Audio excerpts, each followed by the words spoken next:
Olá, estudantes de filosofia dos terceiros anos do ensino médio EJA. É um prazer novamente estar com vocês, mesmo que seja de forma remota. Sei que o ideal era a sala de aula, um espaço onde poderíamos trocar ideias com muito mais qualidade, mas nós temos que fazer interessante os nossos dias, e os nossos dias são esses, de tempos de pandemia e de quarentena. E nós vamos começar a falar sobre o preconceito em relação à filosofia. Vocês já estão na terceira série do ensino médio e, portanto, vocês já conhecem um pouco sobre a filosofia e sobre a atividade ou o papel do filósofo. Mas nem todos tiveram a oportunidade de conhecer a filosofia ou entender o fazer do filósofo. E muitas dessas pessoas que não tiveram essa oportunidade, mesmo assim ousam falar sobre o que é filosofia ou sobre a filosofia, mesmo sem conhecê-la apropriadamente. E quando eu falo sobre alguma coisa que eu não domino, eu estou a desenvolver e a estabelecer um preconceito. Antes de nos aprofundarmos no tema, nós vamos falar especificamente sobre a palavra preconceito. Primeiro que ela inicia-se com um prefixo pré. Então, na verdade, são dois termos que se uniram formando uma palavra. Pré é a primeira palavra, que é esse prefixo, e conceito. A palavra pré, ela significa alguma coisa prévia, anterior, alguma coisa que acontece antes. E a palavra conceito está a indicar o sentido de alguma palavra. Isso significa, quando se unem os termos pré e conceito, significa que eu conceituo sobre alguma coisa sem conhecimento anterior dessa coisa. Eu falo antes de conhecer. Isso é o preconceito. Essa palavra, geralmente, ela é confundida com discriminação. Aquele que discrimina, nem sempre ele está com preconceito. Ele discrimina mesmo conhecendo. Por exemplo, uma pessoa que não gosta de judeu. Ele conhece o judeu, conhece a cultura, mas rejeita. Aquele que é racista, ele pode conhecer amigos negros, mas ele rejeita porque ele... Não é porque ele não conhece, não é porque ele fala antes de conhecer, é porque ele já desenvolveu uma falta de empatia para o diferente. Por exemplo, um xenófobo, uma pessoa que desenvolve a xenofobia, não necessariamente ela não conhece o país ou as culturas e as tradições da pessoa que ela rejeita, que vem de outro país. Ela pode conhecer e rejeitar por falta de empatia, por falta de sentimento de autoridade, ou seja, a capacidade de entender a realidade do outro. Mas o preconceito é diferente. O preconceito é quando eu omito uma ideia sobre alguma coisa antes de conhecer a coisa a qual eu opino, ou a qual eu emito a ideia.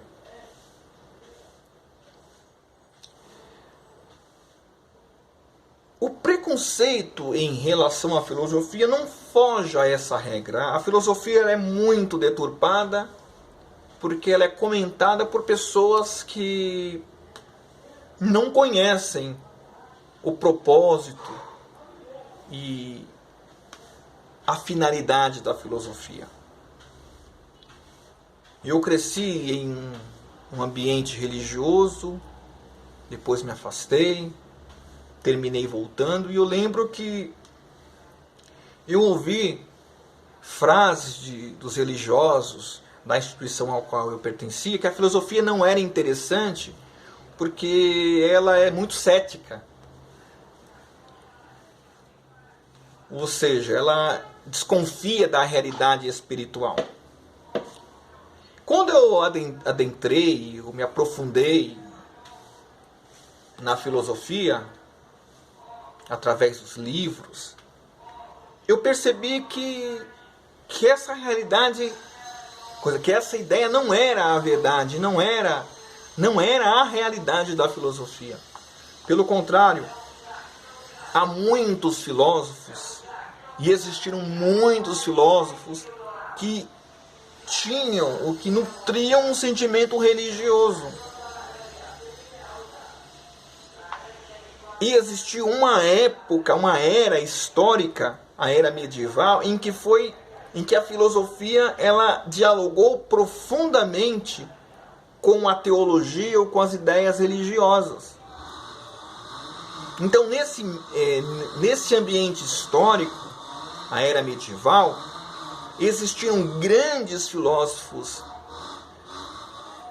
muçulmanos, existiram grandes filósofos judeus e existiram grandes filósofos cristãos. Então a ideia de que a filosofia é cética ou leva o homem ao ceticismo religioso não é um fato, é um preconceito. Quem falou isso não leu e não conhece a história da filosofia.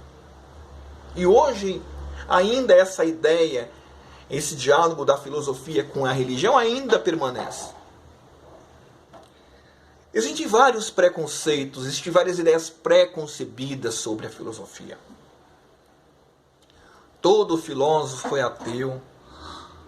A filosofia, quer ver um outro preconceito? A filosofia ela é inútil porque ela não tem valor prático na sociedade.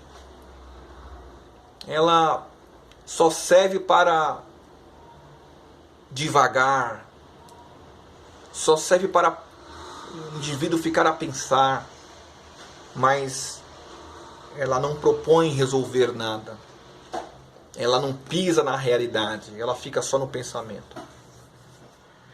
É um preconceito, porque quem emite tal afirmação não entendeu, por não conhecer a história, que muitas das transformações sociais, muitas das transformações humanas são produtos, são resultado do intenso ou da intensa atividade filosófica que questiona a maneira de os homens agirem.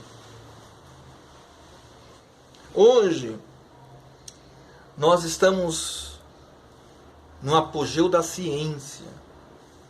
E a ciência, ela só existe com essa força que ela tem hoje, porque lá no passado, lá no século VII antes de Cristo, filósofos questionaram ou buscaram compreender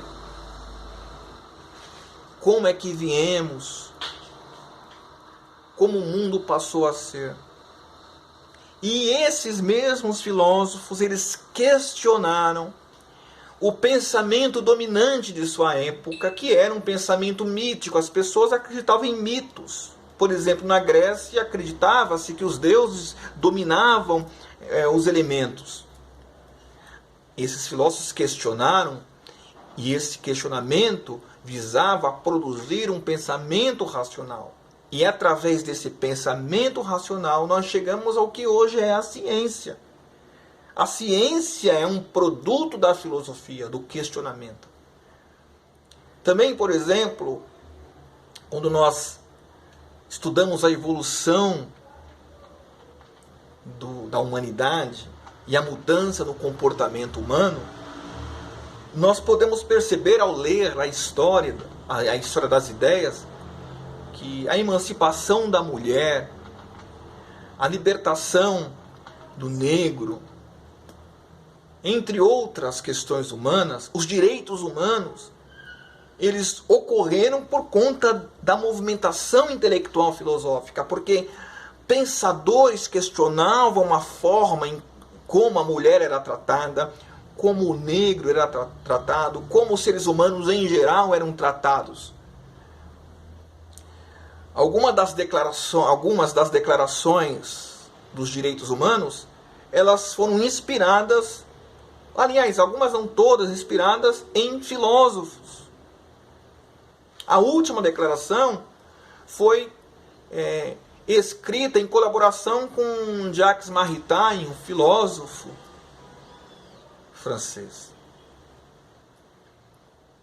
Então, quando eu falo que a filosofia não tem um valor prático, ela só pensa em divagar, usando a expressão que os jovens gostam, em viajar, em ficar brisado, quem afirma tal coisa pronuncia um preconceito, porque fala antes de conhecer, fala antes de penetrar na filosofia. E você que é estudante de filosofia, conhecendo a filosofia, pode refutar tais ideias. A filosofia, ela sairá do ensino médio. E ela sairá do ensino médio baseada nessas premissas preconceituosas. Pessoas que entendem que o estudante não precisa desenvolver pensamento, ele precisa se preparar para o trabalho. A escola tem que ser esse meio que o conduz ao trabalho. Mas não percebe que o ser humano é muito mais do que o ser para o trabalho. O ser humano, ele vai se deparar com uma série de conflitos que a capacidade técnica que ele vai adquirir no trabalho não resolverá. Por exemplo, nós vivemos hoje no apogeu dos conflitos emocionais. Há uma série de traumas desenvolvidos através das nossas emoções, dos nossos sentimentos.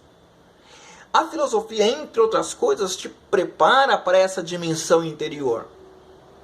Se nós não prepararmos os nossos jovens e os nossos adultos também para essa dimensão da nossa existência, nós não estamos ajudando a sociedade humana a alcançar a sobriedade diante dos conflitos.